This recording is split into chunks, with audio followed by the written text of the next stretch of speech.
Hello everyone, welcome to my another mini blog. তা আজকে দুপুরবেলা একটু ঘুমিয়েছিলাম, তো বিকেলে উঠে দেখো বাবু এখানে ওর পাপা গাড়ি বের করছিল, তার জন্য প্রচণ্ড কাঁদছিল।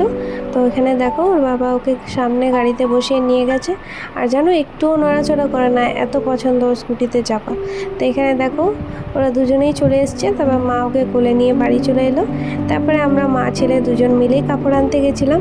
তো জানো তো বাড়িতে অনেক জিনিসপত্র থাকে বলে এদিকে যাস না ওদিকে যাস না বলি, আর ছাদটা অনেকটা বড়, তাই খালি পেয়ে বাবুর খুশি দেখো কীরকম একটা দুষ্টু হাসি দিচ্ছে। তারপর ছাদ থেকে এসে পরে আমি এই কাপড়গুলো গুছিয়ে নিয়েছিলাম।